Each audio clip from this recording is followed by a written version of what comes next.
A partir de agora, para conversar ao vivo com a secretária de Economia aqui do estado de Goiás, Cristiane Schmidt. Cristiane, secretária, obrigado pelo contato aqui em áudio e vídeo com a gente. Bom dia. Bom dia, como é que tá? Tudo bem? Firme e forte. Ou firme e forte, né? Depende só do sotaque. Pois é, firme e forte.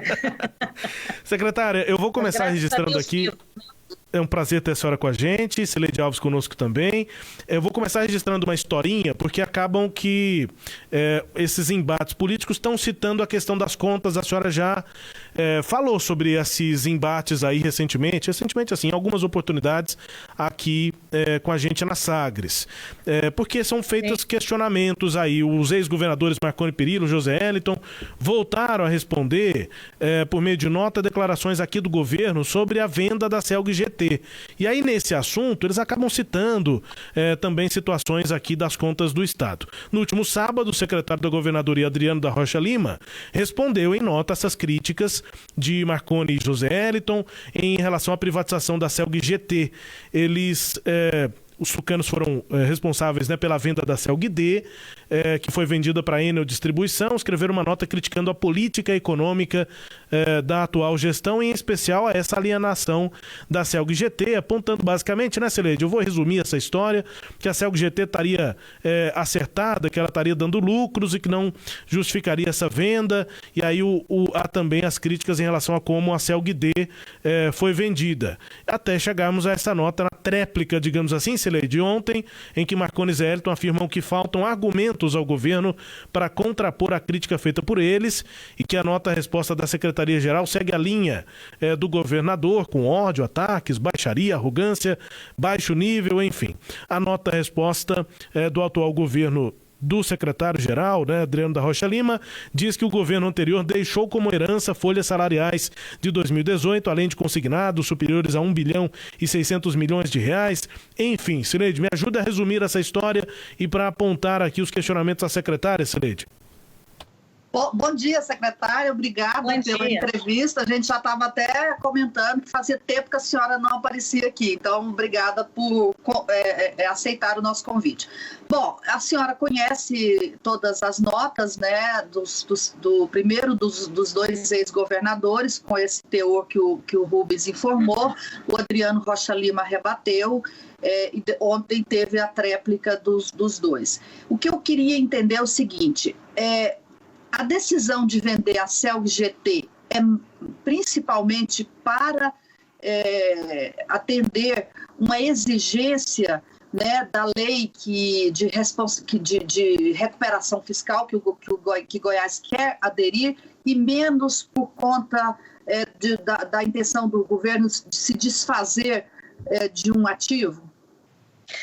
Tá, antes de responder diretamente essa pergunta, Cileide, me permita fazer aqui uma introdução, que é o seguinte. Primeiramente, não sei se vocês chegaram a ler hoje tiveram uma entrevista do ministro Luiz Roberto Barroso, e teve também que é um ministro que tem sido muito duro em relação aos casos de corrupção, ele fez um livro falando um pouco sobre o Brasil, sobre o mundo, perspectiva, como ele vê. Eu acho que é um livro bem interessante para ser lido. Eu estou lendo ainda, estou no meio do livro, estou gostando. E também teve uma matéria, um artigo da Ana Carla Abrão, que foi uma excelente secretária aqui na sua época, tentou fazer aí o que era possível de fazer naquela gestão, em que você tinha um grupo, um time bem diferenciado com relação ao que ela eram características diferentes, mas muito interessante, porque o primeiro ponto que o Luiz coloca, o ministro Luiz Roberto Barroso, é que o problema do Brasil e o problema, esse sistema que a gente tem corrompido e de corrupção, e são palavras que ele coloca e que eu acho interessante a gente ter em mente, essa institucionalização de toda essa maldita corrupção, essa maldita forma de fazer política e governo, que acaba inclusive denegrindo a classe política, que não deveria ser assim, porque a gente precisa de política. O que é mais importante na economia não é a economia, é a economia política, mas é todo um processo. Então, o que ele coloca é que não depende só de uma pessoa, ou não depende só de um partido político, não depende só de... Não, é um processo. É um processo que ele começa pequeno e ele vai evoluindo e ele vai aglomerando pessoas que querem o poder pelo poder, pessoas que não querem ver o todo, pessoas que não são pessoas tão construtivas, como talvez no começo até foram, mas por uma questão de que o poder corrompe, o poder absoluto corrompe absurdamente ou absolutamente, né? Temos que ter isso em mente. Então, às vezes, esse poder toma a cabeça e as coisas acontecem e degringolam. A maneira com que eu vejo holisticamente os 20 anos do governo anterior, né, nas suas diferentes fases, é que ele pode ter começado de uma maneira querendo fazer a coisa correta. O PSDB sempre foi privatista, o PSDB sempre foi o Fernando Henrique Cardoso que fez as grandes privatizações dos anos 90. Então, assim, a gente tem ali exemplos ótimos de políticos e de políticas e de partidos e de pessoas que fizeram coisas exemplares. Então, fazer a privatização, qualquer que seja, não é uma questão de vamos aqui... como ele diz, que é do patrimônio público, né? Vamos agora acabar com o patrimônio público. É um blá, blá, blá, que nem ele acredita, porque ele fez a privatização da CELG-D, ele quis fazer outras privatizações, ele quis fazer a privatização da Saneago. Então, assim, é um blá, blá, blá meio bobo, porque todo mundo sabe o que o PSDB assim, que eu, inclusive, acho que tem coisas que eu gosto muito de essa linha, né, de você ter um Estado que é pró-sociedade, é um Estado mais enxuto, mais eficiente, que é pró você fazer o melhor para os 7,2 milhões de goianos, no caso de Goiás. Então, assim, eu queria começar falando sobre isso e também falar sobre esse excelente artigo que a Ana publicou hoje no Estadão, em que ela coloca de forma muito clara que o desequilíbrio nos estados, e Goiás é um deles, começou lá em 2013, 2014, 2015, onde você começou a ter um desequilíbrio estrutural de demanda e, né, de receitas e despesas. Então, essa percepção da Ana é uma percepção geral. Então, assim, é cego, é totalmente míope quem acha que em 1 ano ou 2 anos você tem um desequilíbrio estrutural, você pode fazer... Não, isso aí, como diz o ministro Barroso, é um processo. Né? A gente planta hoje para a gente colher amanhã. Se a gente planta hoje coisa ruim, a gente colhe amanhã coisas ruins. Dito isso, eu não tenho a menor sombra de dúvida que o governo Marconi, assim como o governo Caiado, eles têm essa ideia de fazer privatizações, porque são as privatizações, não é só porque você vai gerar um caixa momentâneo. Esse é o menos importante. O mais importante é que você vai gerar um serviço mais eficiente. Tá? Então, vou dar um exemplo de que a CELG-GT, né, ela foi tão bem gerida, né, quando chegou a administração do Caiado, que a gente conseguiu agregar valor à companhia em 50%. O problema é que a gente não pode garantir a perpetuidade de um bom gestor dentro de uma empresa pública, como não foi no passado. O exemplo da CELG-D, aí vamos à CELG-D, é um grande exemplo, em que o governo ele teve que adquirir dívidas, né, para poder fazer o tal do saneamento da CELG-D em 5,6 bilhões de reais, e vende a CELG-D por uma ordem de grandeza de 2, fica para o Estado algo em relação a 1, e ainda herdamos um fundo FUNAC para passivos trabalhistas, que hoje está em torno de 1,5 bi. Então, uma grande pergunta que tem é se você tem uma dívida consolidada de aproximadamente 22 bi, 5,6 representa aí praticamente 1/4 dessa dívida. Então, a dívida que a gente tem hoje no Estado, em que o problema não é a dívida, o problema é o serviço da dívida, que ele é elevado demais para o nosso fluxo mensal de caixa. Então, o nosso problema não é que a dívida é muito alta. A nossa dívida, e os ex-governadores eles têm razão, a dívida consolidada líquida com relação à RCL, ela vem caindo continuamente. O que eles não têm razão é em dizer que esse governo ele aumentou a dívida. Por quê? Primeiro, não tomamos crédito. E depois, o que foi agregado à dívida é a suspensão dos juros e de amortizações, de todo o serviço da dívida, porque a gente precisa equacionar o problema de curto prazo e estamos equacionando. Para então voltarmos a pagar a dívida. Agora, todo mundo sabe qualquer... Assim, eu realmente não sei se aí é má fé que falam, né, que eles falam, ou estão sendo mal instruídos. Talvez estejam sendo mal instruídos, mas qualquer um sabe que valores absolutos pouco dizem. A gente precisa sempre relativizar os valores. Tanto é que dentro do indicador da Capag-C, que é o que diz o risco do Estado, você tem 3 indicadores, e dentro desses 3 indicadores, cada um é uma fração. É a dívida consolidada sobre a receita corrente líquida, são obrigações sobre alguma outra variável, então é tudo um coeficiente. E aí, Cileide, a nossa dívida consolidada sobre RCL, ela segue decrescente, mesmo eu tendo o serviço da dívida suspenso, tendo sido suspenso pelo Supremo Tribunal Federal, que entendeu a gravidade de janeiro de 2019. Falar que tínhamos dinheiro para pagar a folha, isso é uma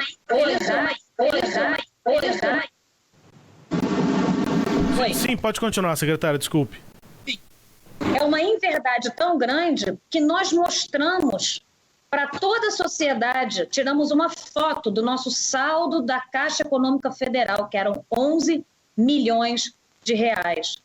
Se, de fato, o governador anterior tinha certeza que tinha dinheiro para pagar a folha, aí eu vou com uma pergunta. Por que não empenhou? Essa é a primeira fase de um governo responsável quando quer fazer seus gastos. Ele tem que empenhar para depois liquidar e depois pagar. São 3 fases. E ele não fez nem a primeira.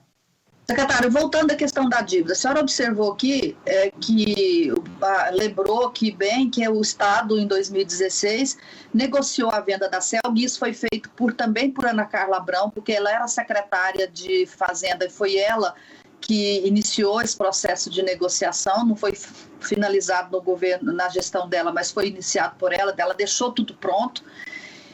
E o Estado, então, assumiu uma dívida de 6 bilhões, endividou-se em 6 bilhões para vender a CELG e ter um lucro de 1 bilhão de reais apenas. Isso, de fato, aconteceu.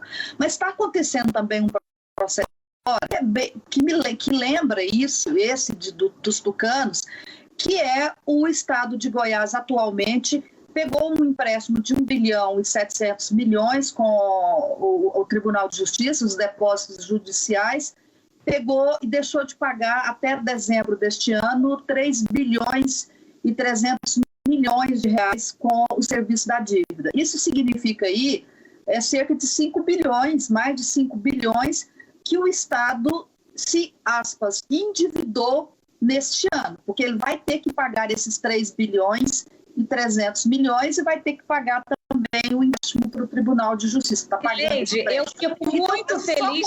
Só concluir meu raciocínio para fazer a pergunta.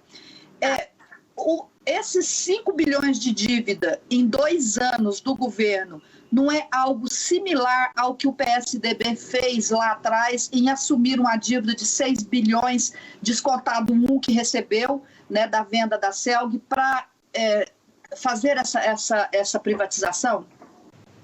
Claro que não, tá? A resposta é não. E agora eu vou explicar por que a resposta é não. Bom, primeiramente, vamos voltar lá à CELG-D, que a CELG-D, você tomou um empréstimo que hoje eu pago juros exorbitantes, tá? Hoje, ao ano, eu pago de juros, amortizações, por conta dos 2 empréstimos que foram tomados, algo ao redor de 670 milhões de reais.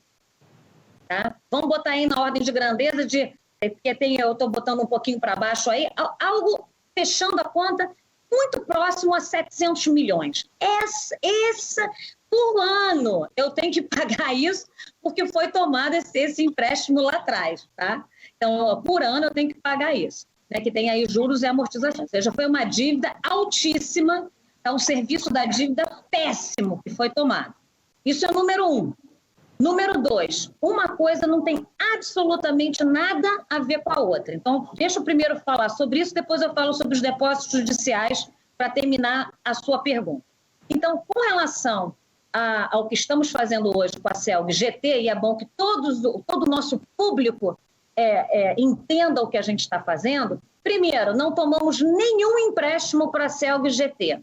Número 2, ela tem dado lucro, ela tem, inclusive, conseguimos com esta gestão eficaz e competente aumentar o valor da empresa em 50%. Então, o valuation dela, que antes, em 2019, era de 1 bilhão, hoje ela vale 1,52 bilhão. Tá? Então, a gente conseguiu aumentar. Isso quer dizer que se na hora que a gente vende uma empresa e que a gente vai, por exemplo, abater a nossa dívida, a gente vai estar, de novo, arrumando um problema que o passado fez, que foi contrair dívidas de maneira irresponsáveis com o serviço da dívida que eu tomo agora, me beneficio agora e dane-se o futuro governador, ele que paga essa conta, ele que paga esses juros exorbitantes. Então, esse aí é o segundo ponto que eu queria traçar para botar a diferença clara entre CELG-D e CELG-GT. A CELG-GT está sendo vendida de maneira muito responsável. E por que está sendo vendida? Porque hoje ela é bem administrada. Só que todo mundo sabe que uma empresa pública, você tem a capacidade de politizar a empresa. Isso é ruim. É ruim para a sociedade que não consegue ter serviços de qualidade, é ruim para todo o Estado, porque você acaba tendo uma empresa que às vezes se torna inclusive deficitária, como é o caso da Ikego, que é uma empresa que poderia ser superavitária e não é. Agora, terceiro e último ponto que eu quero colocar, e isso tem que ficar muito claro, Cileide, é o seguinte. Quando você você pega o depósito judicial, que foi por lei, que foi o legislativo que permitiu, isto não é dívida. Pelo amor de Deus! Eu fico chocada como os ex-governadores, eles são mal assessorados, coitados. Eu fico até com pena, porque falam tanta besteira que me dá nervoso. Porque eles tentaram fazer isso no passado, Cileide. Eles tentaram aprovar uma lei para poder pegar o depósito judicial. Isso aí não tem nada a ver com dívida. Eu não tenho que devolver nada. Não tem nenhuma decisão, não tem nada que diga.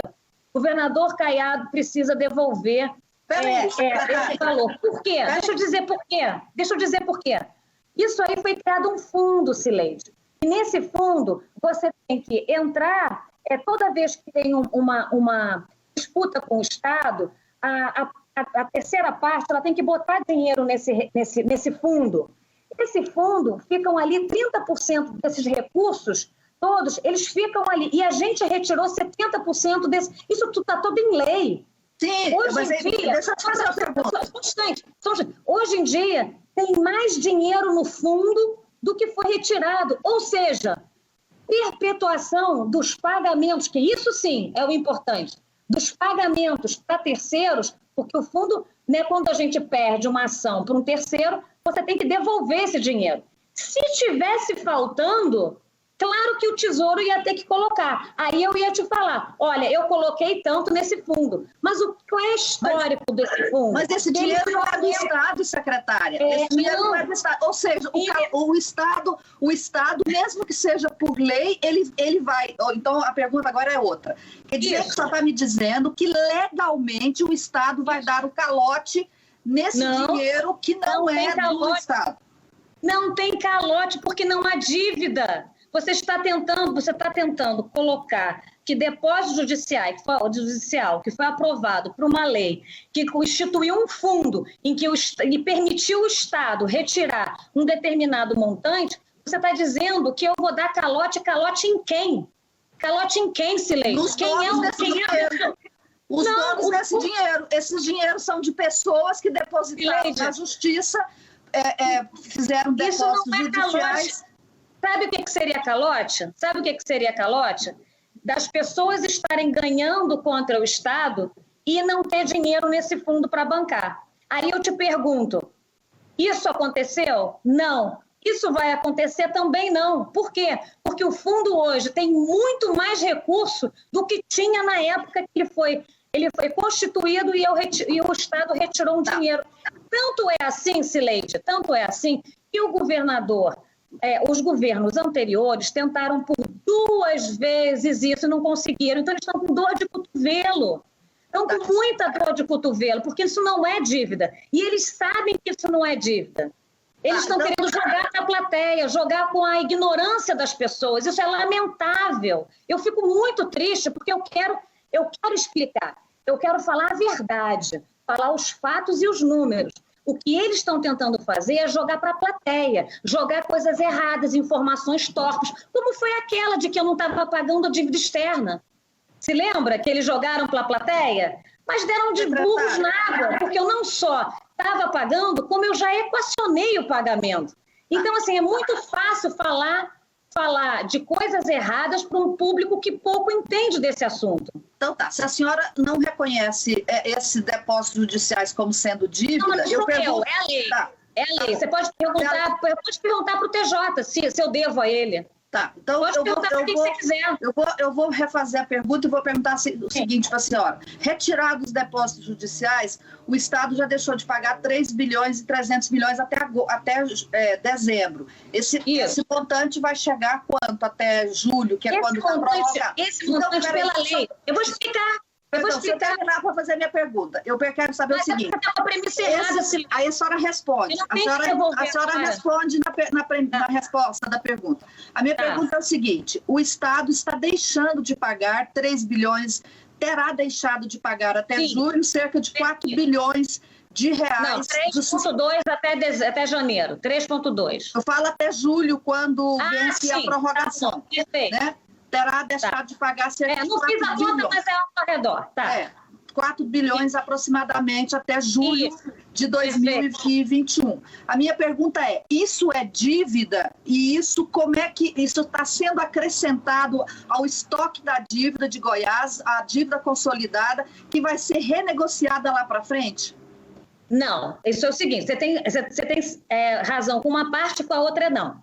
Você tem razão quando diz... Isso que você não deixou de pagar de juros e amortização está sendo colocado na dívida consolidada? Perfeito, claro. Se eu não paguei, se está suspenso pela justiça, claro. Isso não tem o menor sombra de dúvida. Isso qualquer um consegue. Isso aí é matemática básica. 2 mais 2 igual a 4. Ou seja, eu não paguei aqui, está subindo. O que é relevante? Dívida consolidada líquida sobre RCL, sobre a receita. Isso continua a trajetória decrescente e o meu número de 2020, inclusive, é menor do que o de 2018.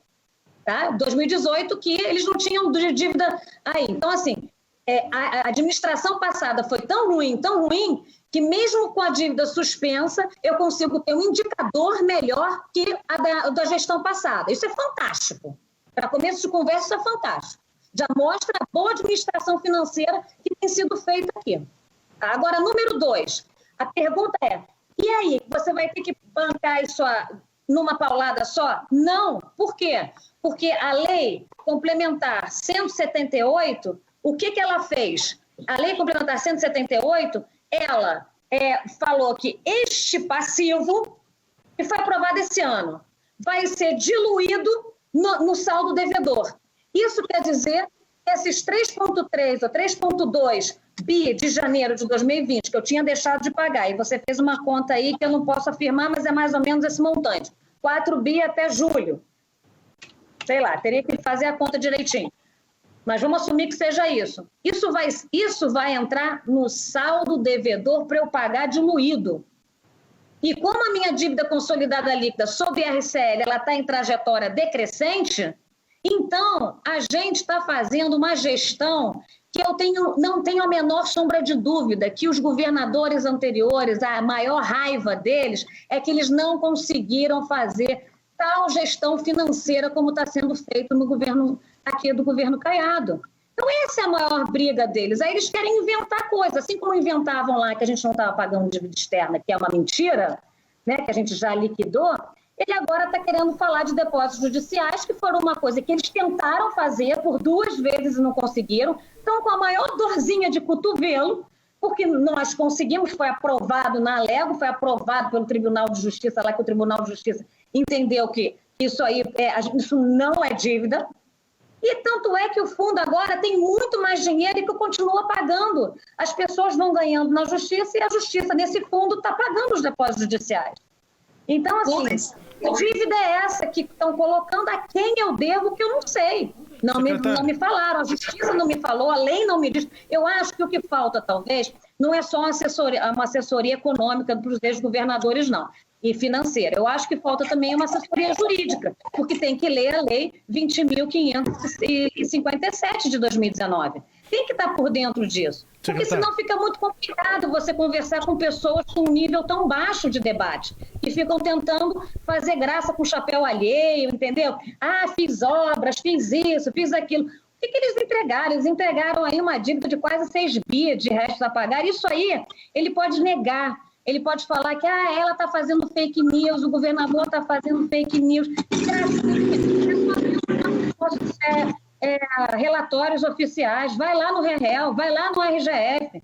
Aí outra coisa que eu queria colocar aqui, eles têm a cara de pau de falar que a gente contraiu dívida, que não contraímos nenhuma dívida nesse governo, não contraímos, e nós usamos isso para despesas correntes. Oh, meu Deus, mas que falta de informação. Eu acho que além da assessoria econômica e jurídica, eles têm que também ter uma assessoria de comunicação. Saiu nos maiores jornais do Brasil que Goiás foi o estado que mais economizou em gastos correntes. Nós diminuímos nossos gastos correntes com a máquina pública, com tudo isso, 8% com relação ao outro ano. E se você pegar todos os outros estados, cresceram. Então, assim, falar besteira para o público, isso daqui é um pouco irritante, porque eles querem colocar na mesa coisas que não são verdade. Então, assim, eles colocam, que normalidade é essa, né? Eu queria entender que normalidade é na carta deles, que normalidade é essa que ele deixou 400 obras em atraso, as casas lá, mais de 3 mil casas, população vulnerável que não terminou, mais de 1.500 fornecedores sem ser pagos, eu estou pagando tudo. Então, a minha dica não é por graça, não. É porque a gente está analisando esforço, primeiro, para fazer investimento na regionalização da saúde. Secretário. Porque agora tem hospitais em vários lugares. Isso foi gasto ali com dinheiro contado, com dinheiro otimizado, com dinheiro planejado. As escolas da Fátima, que foram todas deixadas aí para ela construir, para o governador Caiado fazer, ela está terminando obras do passado, sim. Infelizmente, porque o governador anterior, os governadores anteriores, eles fazem graça com chapéu alheio. Tá? Ou seja, querem tirar o mérito político da obra, querem tirar o mérito político de não sei o que, aquilo lá, e deixam a fatura para o outro governo pagar. Isso é muito feio. Isso é desonroso. Agora, falar mentira é que não pode. Secretária, só para a gente encerrar a entrevista, nosso tempo já está terminando, na verdade já está praticamente terminado. E o regime de recuperação fiscal, qual é a previsão para a adesão de Goiás nesse momento?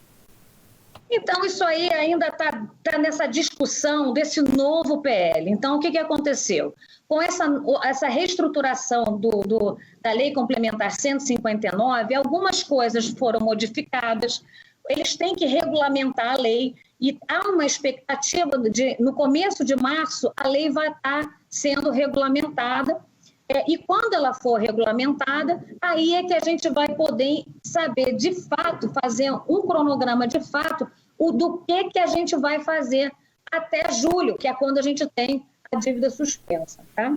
Então, assim, acho que a mensagem principal é de que esse é um governo que está botando as coisas no lugar. Eu gostaria, sabe, Cileide, que você perguntasse a qualquer empresário se ele está sendo chamado pelo governo para fazer um pagamento aqui e acolá para poder fazer a obra. Eu queria que você chamasse os antigos fornecedores e perguntar a eles todos, os mais de 4.500 fornecedores, se esse governo não está pagando toda essa dívida que foi deixada pelo governo anterior. Um restos a pagar, Cileide, que a média de crescimento, tá? Desde 2018 até 2008 até 2018, um crescimento médio de 10,3% ao ano, em que de 2015 a 2018, a gente teve ali na média 3,2 bi de restos a pagar. Isso aí mostra a desestrutura que isso aí estava, a desestruturação que estava o estado de Goiás. Hoje, Cileide, esse restos a pagar, que é a dívida de curto prazo, se você descontar o serviço da dívida que vai entrar no saldo devedor, então ele já vai sair disso aí, desse restos a pagar, porque ele vai entrar no saldo devedor da minha dívida consolidada, eu vou cair para menos de 500 milhões. O governador Ronaldo Caiado, ele chegou para mim e falou: Cris, o governador anterior, os governos anteriores deixaram restos a pagar, eu quero pagar, sabe por quê? Porque eu sou responsável, eu quero fazer algo para os goianos. É como ele diz, ele quer devolver Goiás aos goianos. Isso não são palavras soltas, isso são palavras que ele realmente pensa, ele realmente sente isso. Se não fosse por isso, não estaríamos fazendo regionalização da saúde, não seríamos o primeiro lugar no IDEB, que é a educação, e não estaríamos com todos os indicadores de criminalidade sendo todos reduzidos. E sendo o Estado que está sendo reconhecido pela STN e pela União como o Estado que mais está fazendo na parte fiscal. Secretária de Economia, Cristiane Schmidt. Secretária, obrigado pela entrevista. Um abraço e bom trabalho aí. Muito obrigada e podem me chamar de novo, que estarei sempre aqui para poder responder qualquer questionamento. Cileide, estou aqui também, Rubens. Um grande abraço para vocês e um bom dia. Volta seu som, Cileide. Obrigado, secretária, pela entrevista, esclarecendo, enfim, falando sobre vários pontos. Obrigada. É isso. Obrigado pela entrevista. Estou só agradecendo. Obrigado pela entrevista. Destaque a íntegra dessa conversa. Você ouvinte confere também no nosso portal, o sagresonline.com.br.